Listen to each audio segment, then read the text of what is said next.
Hey, it's Mark Ferguson with Investor More, and I'm back outside the Ocho, which is an 8-plex with 16 garages behind it.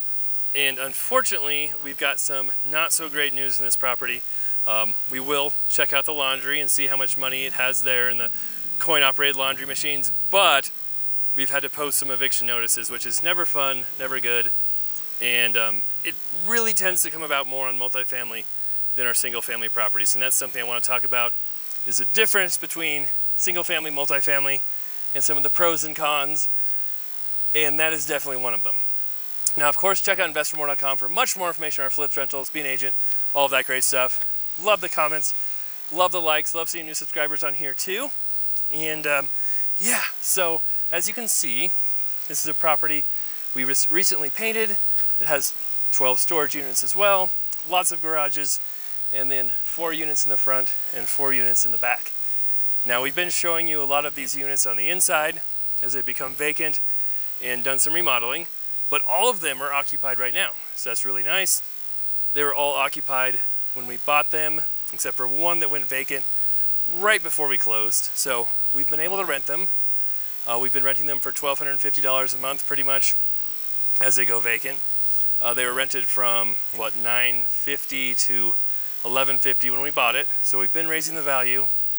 It's been a good property, but there has been so much turnover on this property, and part of it is the multifamily versus single family. You know, there's a big difference between turnover, maintenance, management on those two types of properties. And I did own 16 single family properties at one time. We've sold a few of them, still have some left. But we've had tenants in those properties who've lasted for literally 10 years and had almost no maintenance, no turnover. And that can make a big difference to the bottom line when you have vacancies, if you have property managers who charge fees to rent properties, if you have any repair costs, maintenance costs when people move out, it can really add up. So it's something to think about if you're considering kind of the multifamily versus single family rental model. And we'll do some more digging and numbers crunching to show you what I mean here right now. Oh, that's a good amount.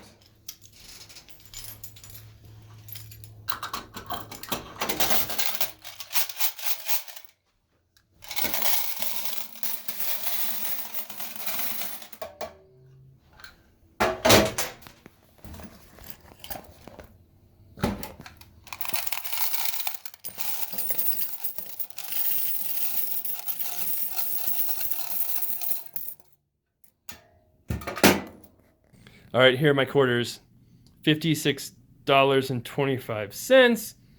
And my quarter pile here has actually shrunk because I had to take $100 in quarters to the liquor store and mini mart. So you have to provide change for the store. That's something we didn't really think about in the beginning, but yeah, there's a lot of stuff you have to do. So we're replenishing my quarter stacks now, don't worry.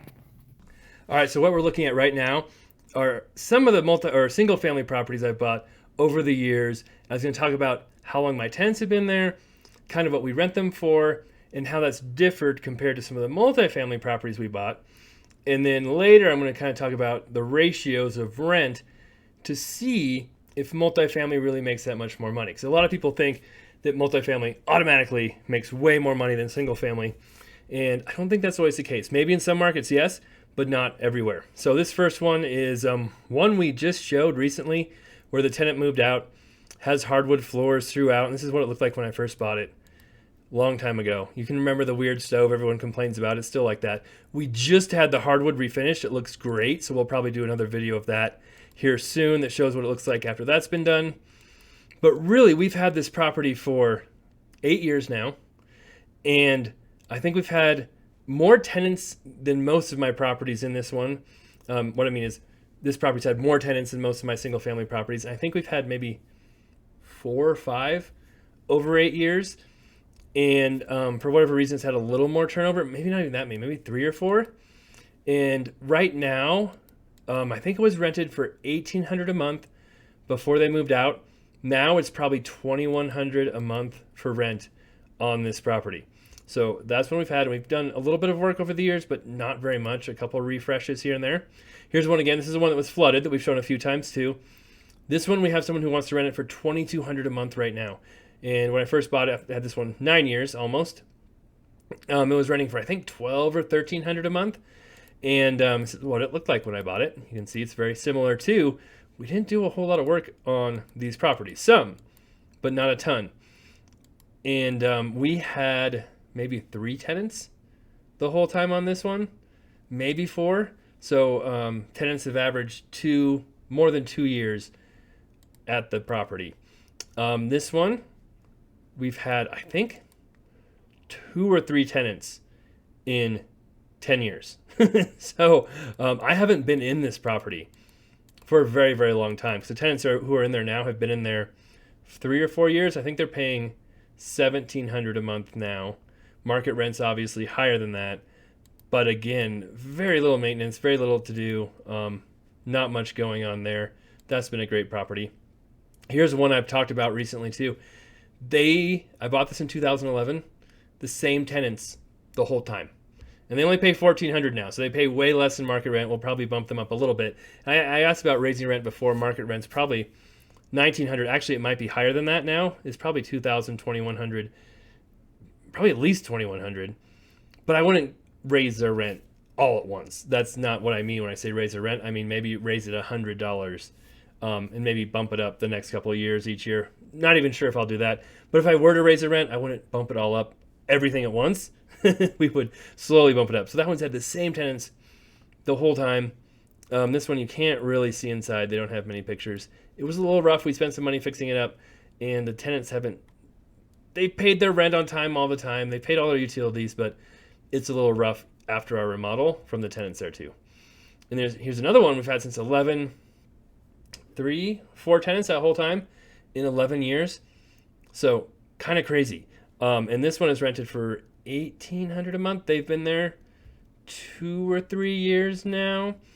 So again, very stable properties. And some of the others, I sold rental property number 7. That had the same tenants in there for 9 years. Some of my other properties have had the same tenants in there for 5, 6 years. So it tends to be very stable when you have single family rentals, which is great. And just, if you're wondering, this property is probably worth $415. This one's probably $4 to $410. This one's probably $425. This one's probably right around $4. That one's probably right around $4 for value for $400,000. So kind of crazy. So I have sold some of my rentals. And I know some people say, "Oh, don't you regret selling your rentals when you sold them for, $270,000 or $300,000 and they're worth $400,000 now?" Well, no, because I used that money to either do more flips or buy more commercial rentals, and those rentals have gone up in value too. So I didn't just blow that money on gambling or anything like that. I did use it, so that's worked out okay. All right, so for the calculator, I want to pull up something right here. So this is probably worth $400,000. It probably rents for $2,000 a month. So basically, a lot of people say you should use the 1% rule when buying rentals, which means your rent is 1% of the value of the property. Well, basically, if you pay $400,000 for a property, it should rent for $4,000 a month is the 1% rule. Very hard to get in many markets. Some markets, yes, but usually it's lower value properties. Like when I bought these for $133,000, I can meet the 1% rule. Once you get over $200,000, $300,000, $400,000, it's very hard to meet that rule. The more expensive properties get, the harder it is to meet that rule. Now, with multifamily, sometimes you can get there, but in expensive markets, sometimes multifamily is expensive too. So, that 8-plex I showed earlier is probably worth close to $2 million now. We bought it for $1.35 million a few months ago. It's crazy. Values have been going up for those especially. We've added rents, we've added income, and that's bumped the price. So I think right now our rents are about $10,500 a month. And we'll say it's worth $1.8 million. So if we multiply that by 12, I'm going to do this real quick, divide it by 0.07, 1.8. That's just a 7% cap rate, a gross cap rate I did right there. So cap rate is a way to figure out what a property is worth based on income. Gross cap rate means I didn't deduct any expenses, anything like that. I just took the rent and had a 7 cap. If I were to deduct all the expenses, vacancies, all that, we'd probably be at a 5.5% cap rate. That's much more complicated and involved, and I'm being lazy right now, so that's why I did that. So if it's worth 1.8, and our rent is 10,500, then that's, hold on a second here. We're at 0.58%. So we're at 0.5 with single family, and we're at 0.58% with multifamily. So sure, we're making a little bit more money with multifamily, but like I said, we've owned that property maybe 6 months now, and we've had 3 tenants move out, two tenants who we had to post eviction notices on who aren't paying rent, and they're getting assistance, COVID assistance right now. That's who paid their rent for the last 4 months, and they're applying for that COVID assistance again, and we'll see if they get it. They probably will. So they could be paying, but as soon as that COVID assistance runs out, I'm probably not going to get any rent from them anytime soon. And yes, one of those was the ones parking in the yard, and the other one we see getting Grubhub every day around noon. But, there's so much more work when your tenants are constantly moving out. And, that's more than 50% of the tenants have either been not paying rent, have moved out within 6 months. So there's more turnover. When that happens, you often have, more cleaning to do. You're paying utilities while they're moving out. It can get very expensive not having people renting properties and having them sit there vacant. So it's not just the mortgage payment. It's not just, finding new tenants, but you have to figure out, I could be renting it for $1,250 a month, right? I am paying utilities now, where the tenants should be paying some of those utilities. And I have to pay for people in my office. We're doing in-house property management, but they're taking time to go show the property, taking time out of their schedule. We're writing leases. We're doing all kinds of work to get people into those multifamily properties.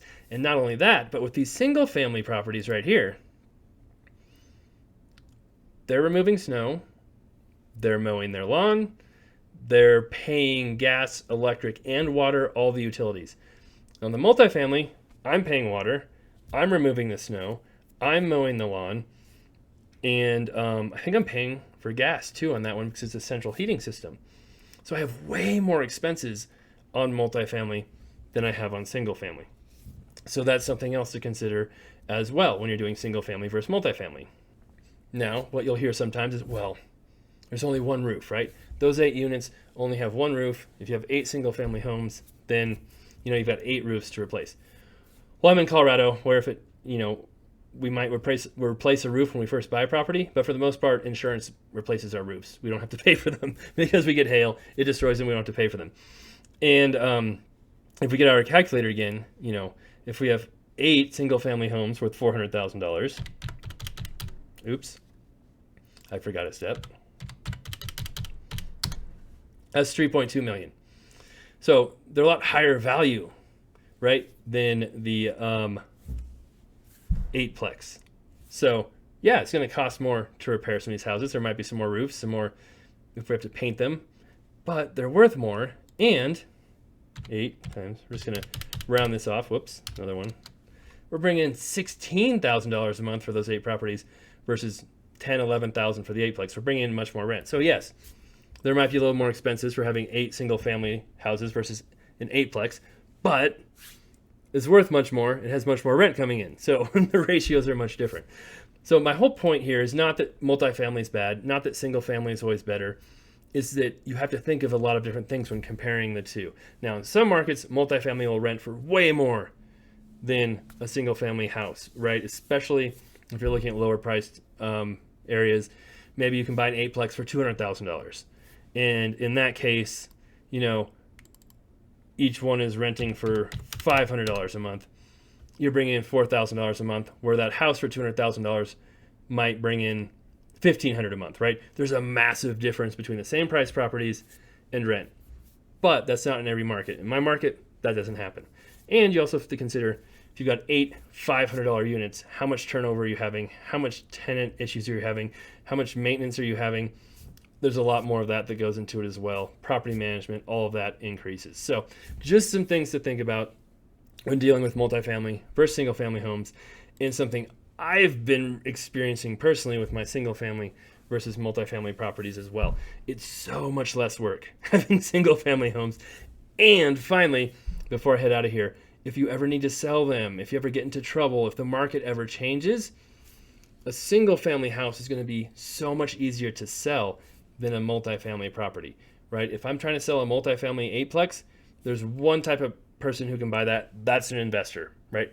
Only an investor can buy it. If the market tanks, if the economy is horrible, there's going to be fewer investors who are looking to buy those types of property, less money to be invested. They might drop in value quicker than a single family home where you can have an investor and owner occupant who want to buy it. And the owner occupant has to live somewhere, right? As an investor, I don't have to buy an investment property. I can wait. I can, not spend my money on 8-plex, where if you're an owner occupant, you either have to pay money to buy, or if you pay money to rent, you have to live somewhere. So there's always going to be a bigger market for single family homes than multifamily homes. Now, if you have a 4-plex, duplex, owner occupants can buy those, but once you get over that, it limits your market. Now, there's also a lot of people who say, well, you just have to buy bigger and bigger and bigger properties. You got to get 100 unit, 200 unit property. You can have your own on-site manager, own person doing all of that. And yes, there's that option as well too. Again, that's a huge beast, a huge undertaking. Need tons of money or tons of partners, do syndications.